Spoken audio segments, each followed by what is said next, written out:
Hello, good morning students. VBPS की online classes में आप सभी का हार्दिक स्वागत है। हम बात कर रहे हैं कृषि जीव विज्ञान की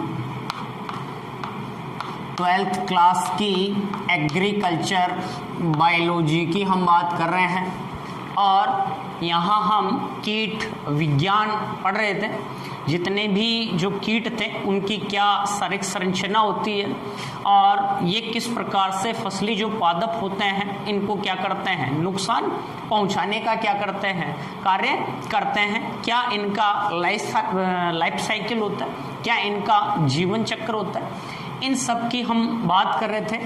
आज हमारे सामने एक नया कीट है जिसकी हम बात करेंगे, गेहूं का तना छेदक, वीट स्टेम बोरर। जैसा कि नाम से ही स्पष्ट हो रहा है, ऐसा कीट जो गेहूं का जो तना होता है उसमें छेद करता है, उसमें छेदक का काम करता है और प्रारंभिक अवस्था में उसका जो तने का अंदरूनी भाग है उसमें छेद करके उसे नुकसान पहुंचाने का क्या करता है, कार्य करता है, जिसके कारण हमारी जो गेहूं की फसल है उसमें नुकसान होता है। तो यहाँ हम देखेंगे कि ये जो कीट है इसका क्या जीवन चक्र है, किस प्रकार से ये हमारी जो फसली पादप हैं गेहूं और इसके अलावा अन्य कौन से पादप हैं जिनको ये नुकसान पहुंचाने का क्या करता है, कार्य करता है। तो देखो, सबसे पहले हम बात करते हैं इसके क्लासिफिकेशन की, वर्गीकरण की।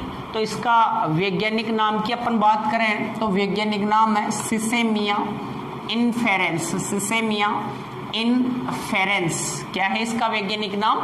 सिसेमिया इनफेरेंस। सिसेमिया इनफेरेंस। गण की बात करें तो लेपिडोप्टेरा। कौन सा गण है? लेपिडोप्टेरा। कुल की बात करें तो कुल है इसका नोकटिउडी। कौन सा कुल है? नोकटिउडी। सामान्यतया इसे हम गुलाबी सूंडी कीट के नाम से भी जानते हैं। तो यहाँ से आपको ये ध्यान रखना है, प्रश्न पूछ सकता है एग्जाम में, कौन सा कीट है जिसे गुलाबी सूंडी के नाम से जाना जाता है? तो सिसेमिया इनफेरेंस या गेहूं का तना जो छेदक कीट है उसे हम गुलाबी सूंडी कीट के नाम से क्या करते हैं, जानते हैं। पोषक पौधों की बात करें तो ये जो कीट है कौन से पौधे हैं जिनसे पोषण प्राप्त करता है? तो गेहूं पर ही नहीं, इसके अलावा ये धान है, मतलब चावल है, मक्का है, गेहूं है, जौ है, ज्वार है, रागी है, आदि जो पादप होते हैं इनसे भी पोषण प्राप्त करने का कार्य करता है। तो ये सभी इसके पोषक क्या हैं? पौधे हैं। धान, इसके अलावा गेहूं, मक्का, जौ, ज्वार, रागी, ये सभी इसके पोषक पौधे हैं जिनसे ये अपना पोषण प्राप्त करने का क्या करता है, कार्य करता है। तो आइए आगे हम देखते हैं इसका क्या लाइफ साइकिल है, क्या जीवन चक्र है, क्या इस कीट के लक्षण पाए जाते हैं और किस प्रकार से ये क्षति पहुंचाता है, सती और महत्व की। और साथ ही अपन यहाँ देखेंगे इसके प्रबंधन की बात करेंगे। तो ये जो टॉपिक हैं इन पर हम बात करेंगे इस कीट के संदर्भ में कि इसका लाइफ साइकिल क्या है, इसके क्या लक्षण होते हैं, वयस्क के क्या लक्षण होते हैं, लट के क्या लक्षण होते हैं आदि, कौन सी इसकी अवस्था जो है वो नुकसान पहुंचाती है और क्या इसका प्रबंधन है, इन सबको हम देखते हैं। तो सबसे पहले हम बात करें इसके लाइफ साइकिल की। तो जिस प्रकार से आपको चित्र में दिख रहा है, इसका जो जीवन चक्र है, पूर्ण जीवन चक्र इसमें पाया जाता है। इसके जीवन चक्र की कितनी अवस्थाएं हैं? 4। एक है वयस्क, दूसरा है अंडा, तीसरा है सूंडी या लट और चौथी जो अवस्था है इसे कहते हैं प्यूपा। इसकी जो लट अवस्था है उसे हम सूंडी कहेंगे। क्या कह रहे हैं? सूंडी कह रहे हैं। तो ये इसकी 4 क्या होती हैं? अवस्थाएं होती हैं इसके जीवन में। अब हम बात करें इसके जीवन चक्र को कंप्लीट अपन पढ़े, उससे पहले हम इसके कुछ लक्षण देखते हैं और साथ साथ इसका लाइफ जो साइकिल है उसको भी अपन साथ ही क्या करते हैं, अध्ययन करते हैं। तो सबसे पहले हम बात करें वयस्क की, तो वयस्क जो कीट है कुछ इस प्रकार का हमें क्या होता है, नजर आता है, इस प्रकार का क्या होता है, दिखाई देता है और लेपिडोप्टेरा गण में है। तो तितली समान शारीरिक इसकी संरचना पाई जाती है। पंखों की तुलना में इसकी जो उदर है, ये उदर क्या होती है, बड़ी पाई जाती है और इसका शरीर सिर, वक्ष और उदर में बटा होता है। वक्ष भाग से क्या निकले हुए हैं, पंख निकले हुए हैं, 2 जोड़ी पंख इसमें पाए जाते हैं। तो यहाँ वयस्क जो कीट है वो सफेद भूरे रंग का, किस प्रकार का होता है, सफेद भूरे रंग का, सफेद सा होता है और भूरे रंग का कीट होता है। किस प्रकार का होता है, भूरे रंग का। इसके जो पंख वगैरह हैं, उदरीय पार्ट वगैरह है, ये सब हल्के भूरे रंग के दिखाई देते हैं, जबकि पश्च जो पंख हैं वो सफ़ेद रंग के नजर आते हैं। तो सफ़ेद भूरे रंग का कीट है। लंबाई की बात करें तो इसकी लेंथ जो है वो 10 से 12 मिलीमीटर की होती है। पंखों का जो विस्तार, जब पंख इसके फैलते हैं तो पंखों के विस्तार की बात करें तो 18 से 20 मिलीमीटर इसके पंखों का विस्तार होता है। अगले जो पंख हैं, अगले पंखों के जो किनारे हैं, किनारों में काली क्या पाई जाती हैं, लाइन पाई जाती हैं। तो इसके आगे के जो पंख है ना, यहाँ इनके जो किनारे हैं, यहाँ पर, यहाँ हमें काली क्या दिखाई देती हैं, लाइन दिखाई देती हैं। ठीक है, अग्र पंखों के किनारों में हमें काली क्या दिखाई देंगी, लाइन दिखाई देंगी। जबकि पश्च जो पंख हैं वो पिछले पंख पूर्णतया कैसे होते हैं, सफ़ेद होते हैं। तो पिछले वाले जो पंख होंगे वो पीछे वाले पंख पूर्णतया क्या होंगे, सफ़ेद होंगे। जबकि आगे वाले जो पंख होंगे, आगे वाले पंख कैसे होंगे, भूरे रंग के, कैसे होंगे, भूरे रंग के। और इनके जो किनारे होंगे, इनके किनारों में हम देखेंगे तो इनके जो किनारे होंगे ना, इनके किनारों में लाल सी क्या पाई जाती हैं, लाइनें या धारियां इनमें क्या होती हैं, नज़र होती हैं, नज़र दिखाई देती हैं या पाई जाती हैं। और पश्च जो पंखों की बात करें तो पश्च पंख पूर्णतया कैसे होता है, सफ़ेद होते हैं। यह है कीट अप्रैल से जुलाई तक, देखो क्या इसका जीवन चक्र है, तो अप्रैल से जुलाई तक ये कीट किस पर, गन्ने पर, और जुलाई से अक्टूबर तक किस पर, धान पर सक्रिय रहता है। जबकि उत्तरी जो भारत है, उत्तरी भारत में ये मार्च से नवंबर तक क्या रहेगा, सक्रिय रहेगा। तो वयस्क कीट के लक्षणों की बात करें तो केवल आपको लक्षण पूछे तो इसके संदर्भ में ये लिखोगे भाई वयस्क जो कीट है वह सफ़ेद भूरे रंग का, 10 से 12 मिलीमीटर लंबा होता है। पंखों का विस्तार 18 से 20 मिलीमीटर का होता है। अग्र और पश्च पंखों की बात करें तो अग्र जो पंख हैं वो भूरे रंग के, पश्च पंख जो हैं वो सफ़ेद रंग के। अग्र पंखों के जो किनारे हैं उनमें काली क्या पाई जाती हैं, लाइनें पाई जाती हैं। ठीक है, इसके अलावा यदि आपको इसकी सूंडी की या लठ की लक्षणों की बात करें तो लठ जो है इसकी इस प्रकार की नज़र आती है, लंबी बेलनाकार नज़र आती है। और इसकी जो वयस्क लठ है इसकी लंबाई की हम बात करें तो लगभग 25 मिलीमीटर तक क्या होती है, लंबी होती है। तो लठ के लक्षण में आप बताओगे कि लंबी बेलनाकार और हल्के भूरे रंग की। लेकिन वयस्क जो लठ होगी, वयस्क जो लठ होगी वो वयस्क लठ की अपन बात करें तो यह है भूरे और गुलाबी रंग की। कैसी होगी, भूरे गुलाबी रंग की। और इसका जो सिर भाग की बात करें ना, सिर, वयस्क लठ का सिर की बात करें तो सिर जो है वो कैसा होगा, काले रंग का। कैसा होगा, काले रंग का इसका क्या पाया जाता है, सिर पाया जाता है। तो ये आप इनके लक्षणों के बारे में लिख सकते हो। नेक्स्ट अपन बात करें वयस्क जो हैं, वयस्क कीट प्रजनन की क्या करते हैं, क्रिया करते हैं। नर और मादा मैथुन क्रिया करते हैं और मैथुन क्रिया करने के बाद में मादा जो है, मादा द्वारा अंडे दिए जाते हैं। अब इसकी मादा जो है वो अंडे कहाँ देती है, तो मादा कीट द्वारा पत्तियों तथा पत्तियों के आवरणों पर किसके रूप में, समूह के रूप में क्या दिए जाते हैं, अंडे दिए जाते हैं। ग्रुप के रूप में, समूह के रूप में अंडे दिए जाते हैं। और एक जो मादा है अपने जीवन काल में कितने अंडे देती है, 400 तक एक मादा द्वारा क्या दिए जाते हैं, यहाँ अंडे दिए जाते हैं। अब ये जो अंडे हैं, इन अंडों का उष्मायन होगा और लगभग कितने दिन तक, 7 से 10 दिन तक इन अंडों का क्या होता है, उष्मायन होगा। और उष्मायन के बाद में इन अंडों से क्या निकलेगी, लट या सूंडी निकलेगी, जो धीरे धीरे धीरे धीरे विकसित सूंडी में क्या होगी, चेंज होगी। तो प्रारंभ में जो सूंडी निकलती है वो हल्के भूरे रंग की होती है और प्रारंभ में ये लीफ शीत जो है, पत्तियों का जो बाहरी आवरण वगैरह है, उसी को क्या करती है, नुकसान पहुंचाती है, उसी को क्षति पहुंचाने का क्या करती है, कार्य करती है। लेकिन धीरे धीरे धीरे धीरे ये पूर्ण विकसित किस में चेंज हो जाएगी, सूंडी में चेंज हो जाएगी। और पूर्ण विकसित जो सूंडी है उसमें चेंज होने में इसे 20 से 30 दिन का क्या लगता है, टाइम लगता है।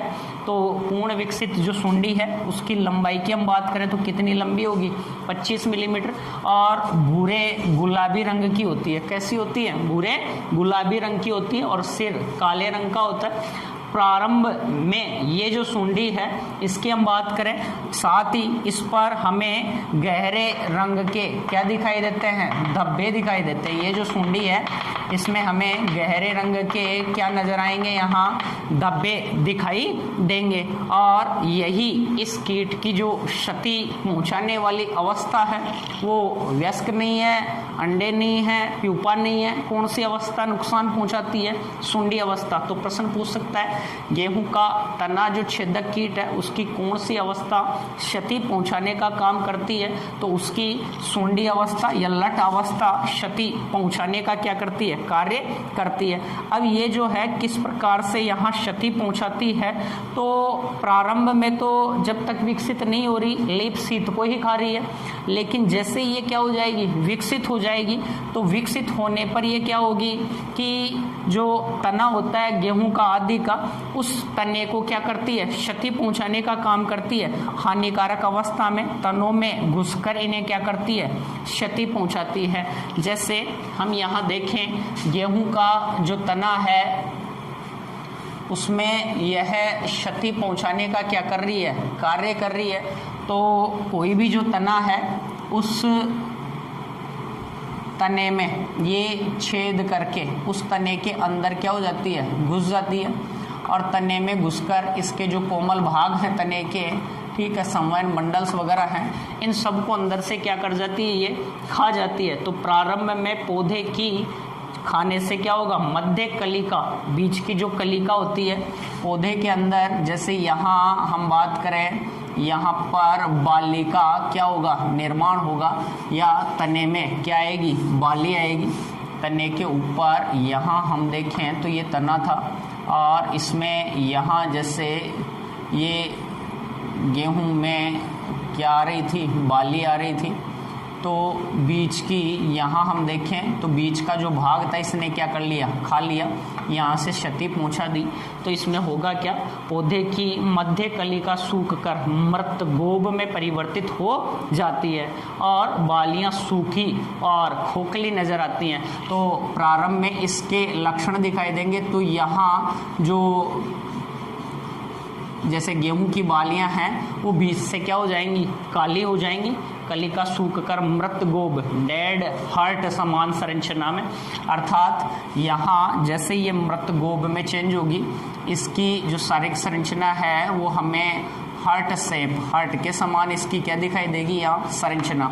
और यहाँ हम देखेंगे तो इसकी जो बालियाँ हैं वो धीरे धीरे सूखी और क्या हो जाएंगी, खोखली हो जाएंगी। मतलब इनकी जो बालियाँ हैं हमें काले रंग की क्या होती है, नज़र आती हैं। तो बाली विकसित नहीं हो पाएगी और यहाँ क्षति होगी या नुकसान होगी। तो क्षति जो पहुँचाने का काम कर रहा है वो कौन सी अवस्था कर रही है, लट अवस्था के द्वारा क्षति पहुँचाई जाती है।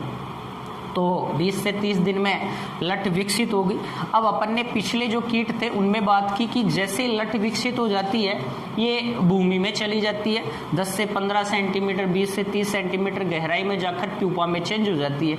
लेकिन इसकी जो लट अवस्था है वो लट अवस्था किसमें, प्यूपा में जब चेंज होती है तो प्यूपा में, प्यूपा अवस्था में बदलेगी तो वो प्यूपा जो है वो इसके तने के कहाँ बनेगा, अंदर ही, तने के अंदर ही। गेहूं का जो तना है तने के अंदर ही इसकी प्यूपा अवस्था में क्या हो जाएगी, पूर्ण विकसित लट तने के अंदर ही प्यूपा अवस्था में क्या हो जाती है, चेंज हो जाती है, बदल जाती है। ठीक है, तो ये प्यूपा बदल गया, कृमि कोश में क्या हो गया, चेंज हो गया, तो प्यूपा में बदल गई। प्यूपा की लंबाई 12 mm और प्यूपा जो है वो भूरे रंग का दिखाई देगा। 7 से 12 दिन में प्यूपा किसमें, वयस्क में क्या हो जाएगा, विकसित हो जाएगा, वयस्क में क्या हो जाएगा, चेंज हो जाएगा। इस प्रकार से ये जो कीट है इसका जो जीवन चक्र है वो हमें देखने को क्या होता है, मिलता है। तो एक बार आप इसका स्क्रीनशॉट ले लो।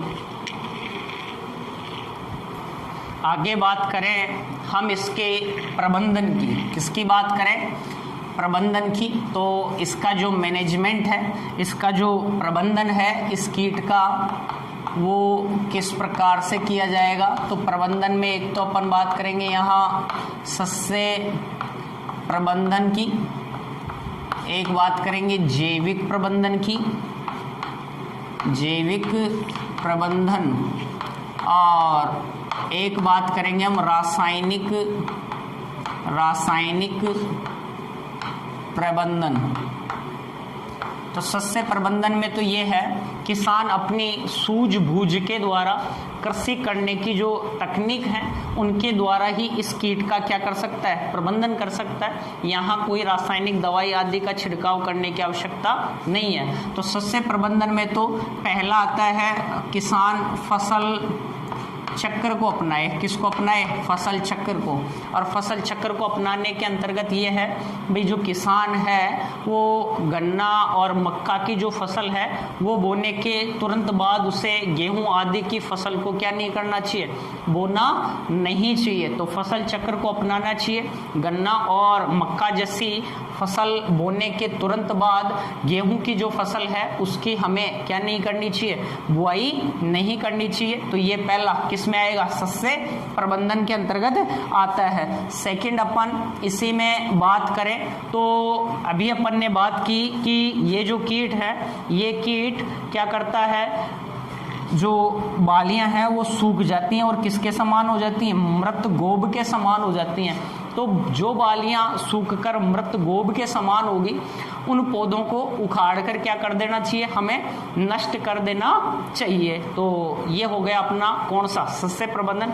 सेकंड हम बात करें जैविक प्रबंधन। तो जैविक प्रबंधन में ये है कि इन कीटों को नष्ट करने वाले कुछ क्या होते हैं, नाशक कीट होते हैं। कौन से नाशक कीट होते हैं उनका संरक्षण करना चाहिए। जैसे ब्रेकोन किलोनिस कीट होता है, कौन सा होता है यहाँ पर, ब्रेकोन किलोनिस जो कीट होता है वो होता है। इसके अलावा ब्रेकोन जेलिकी कीट होता है, ब्रेकोन किलोनिस